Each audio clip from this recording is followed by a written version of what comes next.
In the dynamic and rapidly evolving realm of Nigeria's ICT sector, the year 2024 promises an exciting journey into the future. With a foundation of a technological evolution, visionary startups, and strategic government initiatives, the stage is set for even more groundbreaking advancements that will redefine and propel the nation's digital landscape.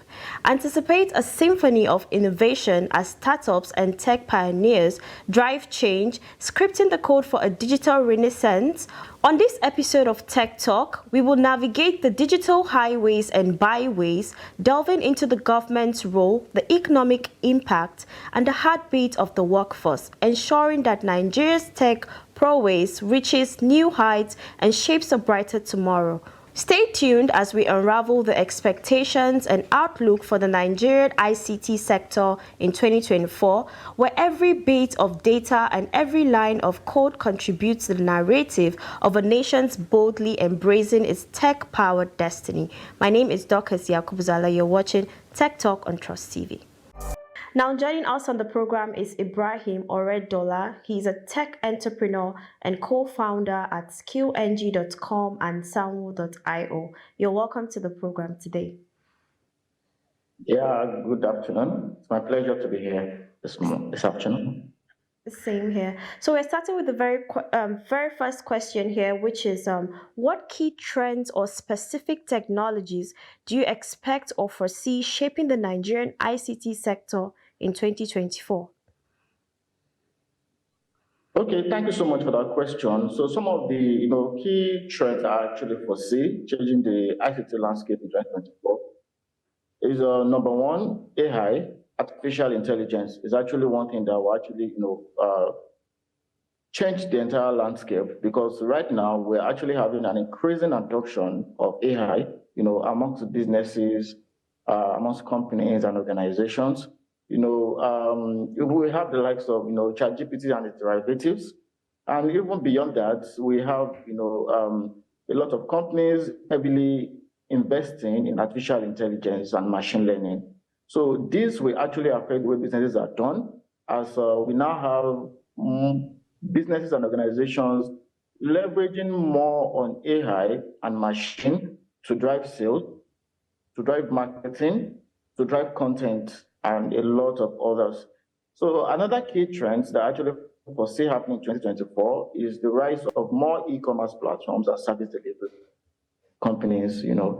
So now with the adoption and intrusion of mobile technology, the internet, and the fact that people now have access to all these opportunities, so there will be more increase in e-commerce platforms. People will now be able to actually order stuff more from the comfort of their homes, more than the previous years. And we'll see the rise of more companies like that, like food service delivery, errands delivery, service delivery, and that.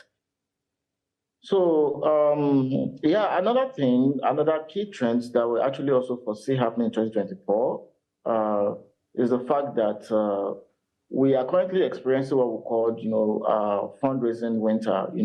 So which means that we have fewer funds being raised by startups, by companies in the ICT industry in Nigeria. So of course, this is not just peculiar to Nigeria; it's actually like a global phenomenon. So in 2024, we see that actually, extending, and companies will now be forced to prioritize revenue over, fundraising and the likes. Thank you.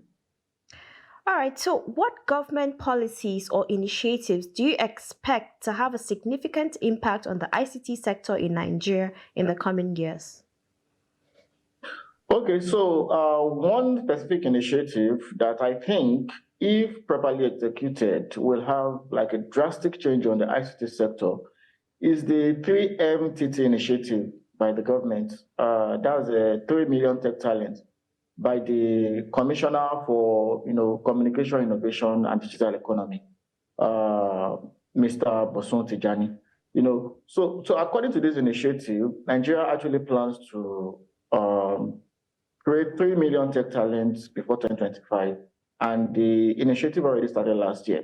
So if properly executed, if properly implemented, this is going to change the ICT landscape, because we'll be having 3 million people coming into the economy. So, and this will affect, the quality of talents that are available. It will also affect the number of products that will be churned out in the ICT sector.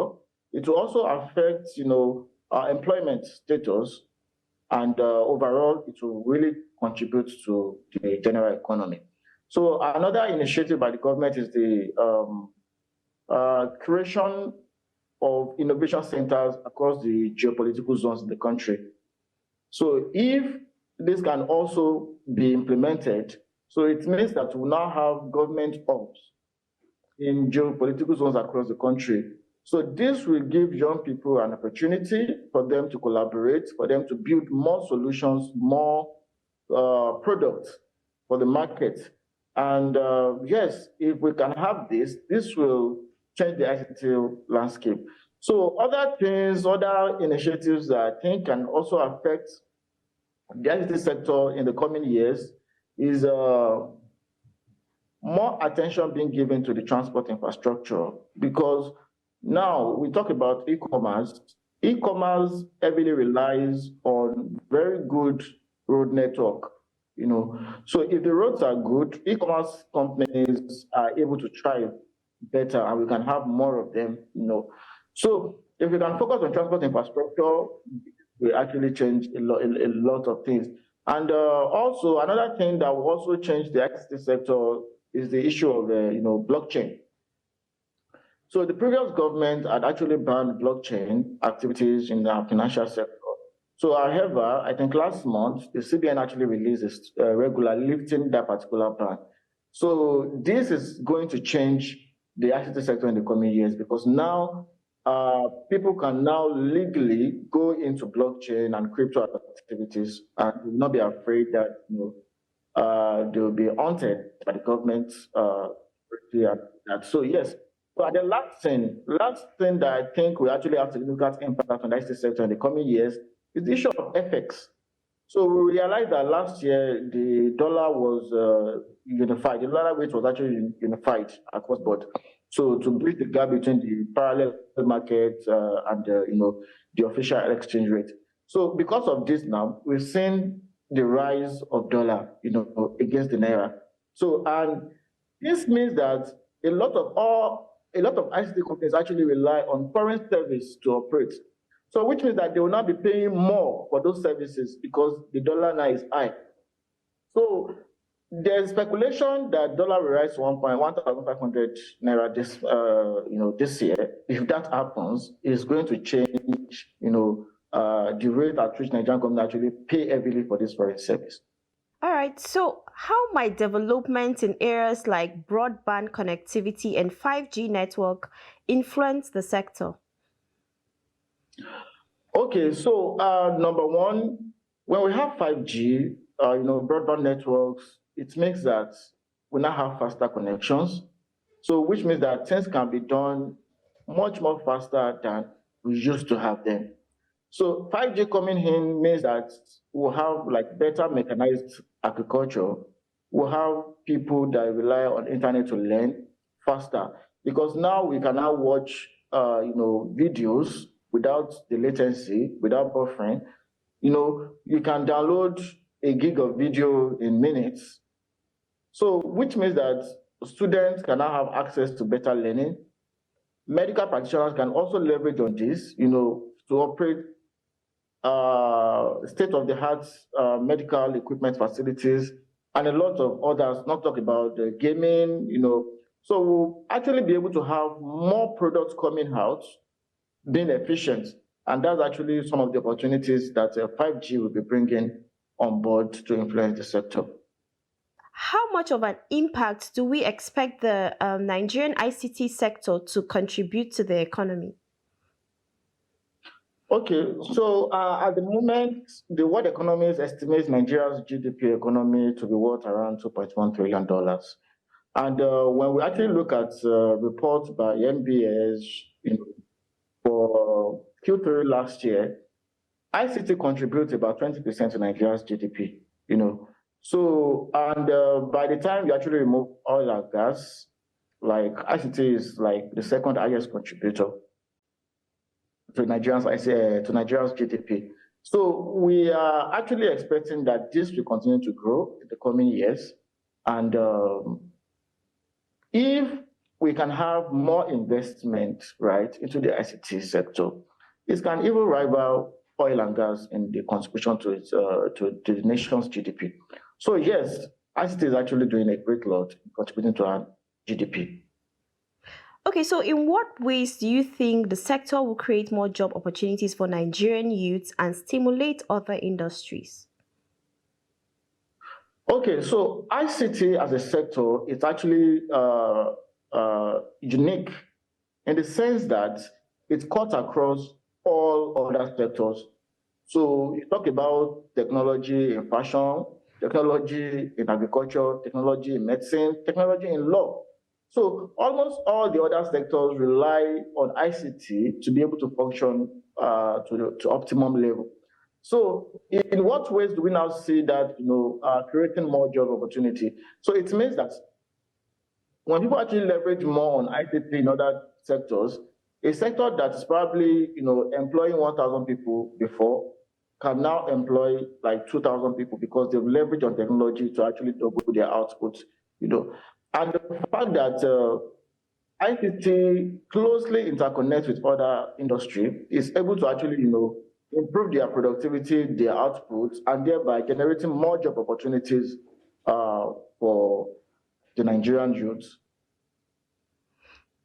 All right. So what are those challenges facing the Nigerian ICT sector, and how should these challenges be addressed?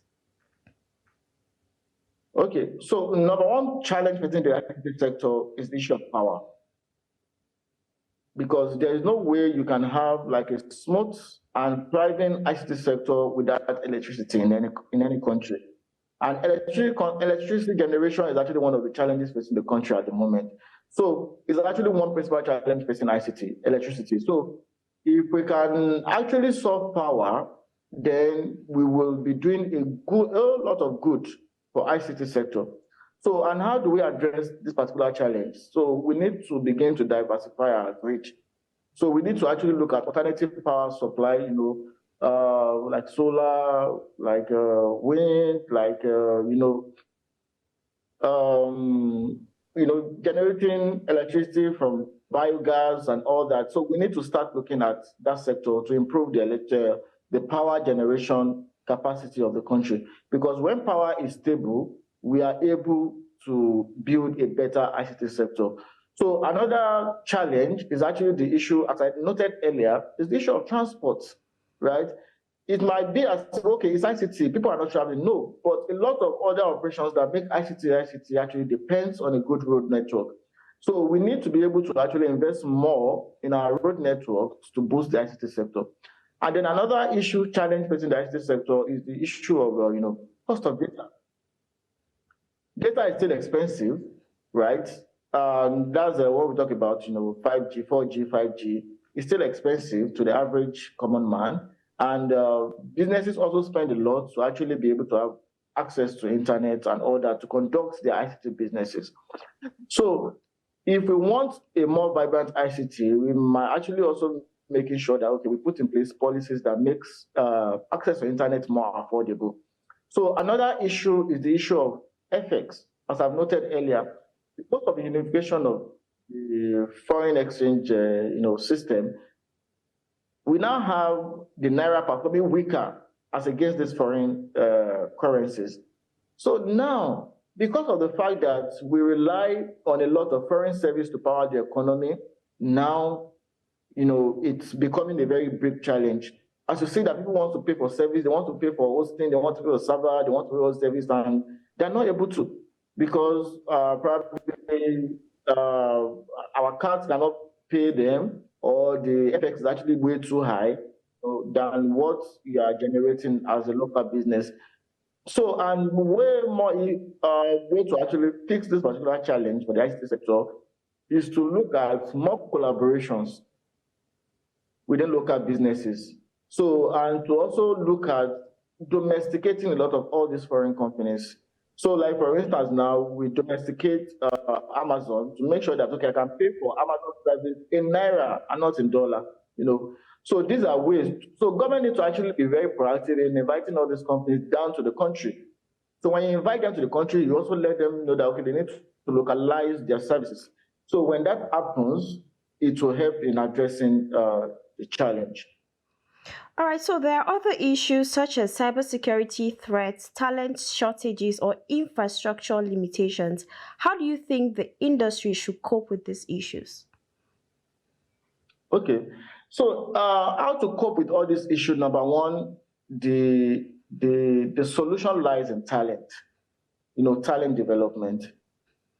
So how do we cope with the issue of cybersecurity? How do we cope with the issue of infrastructure limitations? Number one, we need to develop talent. We need to make sure that okay, we have enough talent to be able to power all the services we are offering, all the technology we are actually bringing on board. So, but also understand that talent is also like a shortage, and to actually do that, then we also need to make sure that we do a lot of collaborations across board. You know, collaboration is also one of the things that will actually help us to address this issue. You know, like for instance, now similar companies instead of competing can collaborate to actually strengthen their network against cyber attacks. You know, so and then we also have the issue of outsourcing.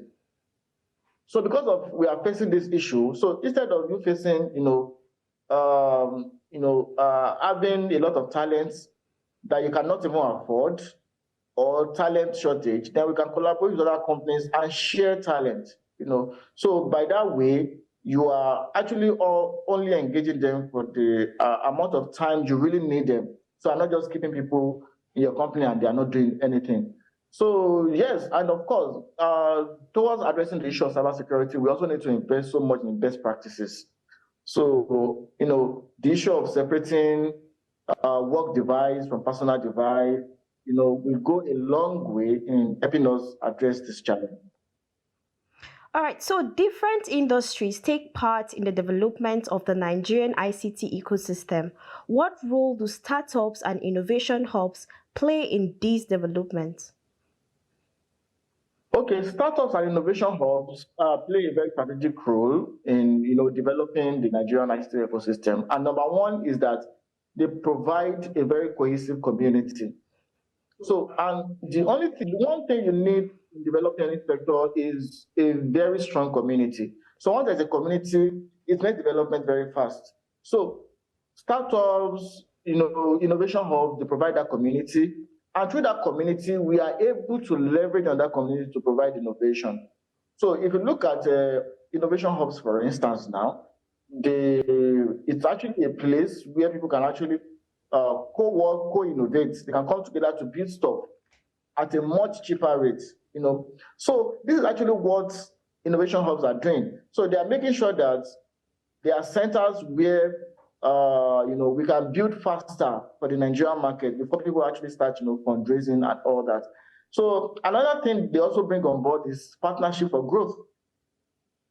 Startups locally, they actually leverage a partnership to actually be able to bring about, a better service. So let me give you, for instance, now we have like a fintech startup, that does financial services, and we also have another company that is into messaging. So the fintech startup collaborates or partner with the communication startup to actually deliver efficient and up-to-date service to their customers.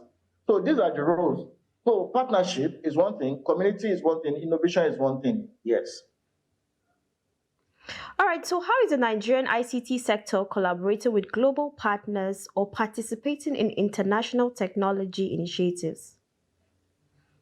Okay, so thank you so much. When President was, actually sworn in last year, the Vice President of Oracle actually came to Nigeria, and they were talking about how they want to digitize the, federal civil service, as they've done with the Lagos State Civil Service. So this is telling you how our system, our ICT system, our ICT sectors cannot grow in isolation. It actually feeds of this partnership, and it relies on this partnership to be strong. So that's the partnership that you will see, that will see Oracle coming to Nigeria to do some things. That also is the partnership that will see Amazon opening a local office in Nigeria. So that is also what we see companies, local startups, and businesses relying on foreign service for their servers, relying on foreign service for key, services and all that. So Nigeria ICT is not in isolation. So we rely on this global initiative, being part of this global system, to be able to offer, world-class services. Another example is also the issue of Y Combinator. So of course, Y Combinator is not a Nigerian-based thing, but I can count a lot of Nigerian startups that have benefited from funds coming from Y Combinator to actually be able to power their businesses in Nigeria. And it's not just Y Combinator, we have a lot of foreign investors, foreign funds that Nigerian players rely on to be able to continue to do what they are doing in the Nigerian market. All right, now speaking about skills gap, what steps do you think should be taken in order to address the skill gap in the ICT sector, and how should the workforce be prepared for the emerging technologies? Okay, so one of the things you can actually do is, number one, school restructure.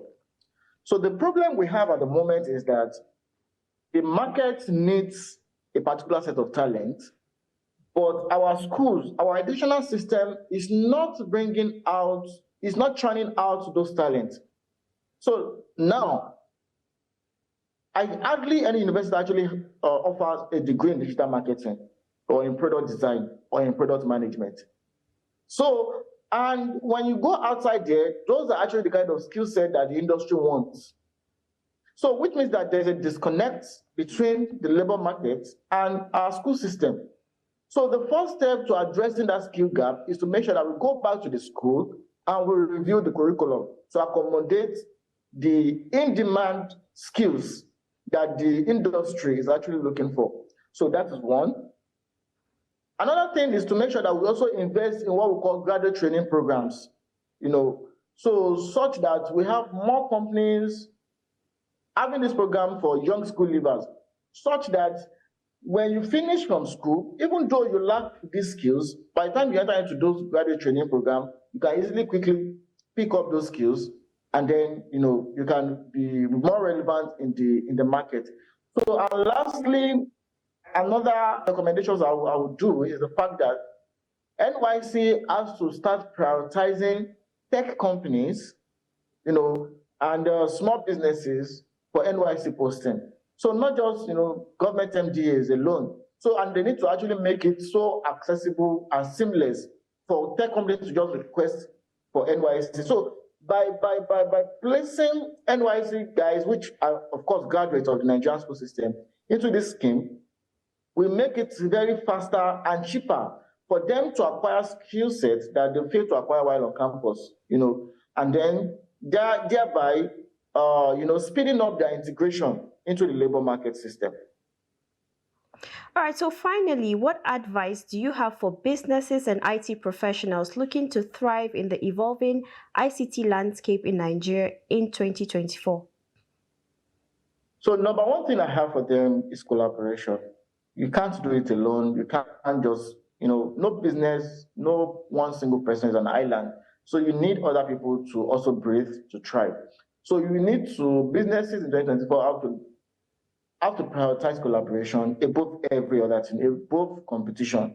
So we need to actually identify our strengths and link that up with the strength of other companies to make sure that, we are able to actually do something much more faster. And for individuals in the tech sector, in the ICT sector, looking to, become better in 2024, number one thing is that we need more skills.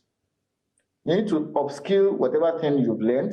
You need to make sure that you're up to date. And then you also now need to network. So leverage on platforms like LinkedIn, leverage on platforms like events, attend events, to be able to link up with industry players and, put yourself forward.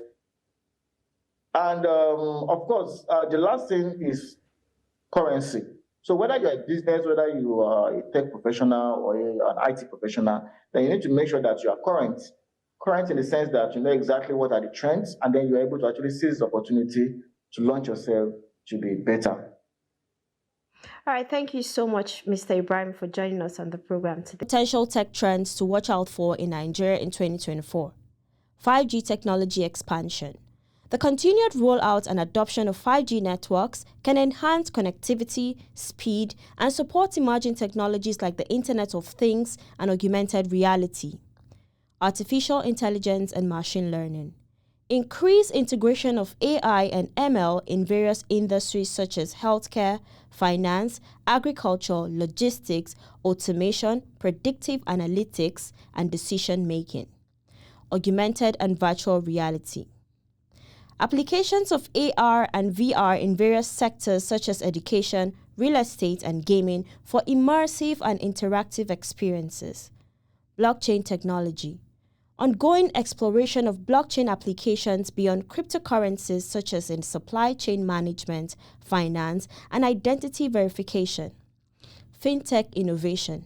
Peer-to-peer lending platforms, cryptocurrency integrations, and neobanks are anticipated to gain traction, offering more personalized and efficient financial services enhanced by blockchain technology and AI-driven services.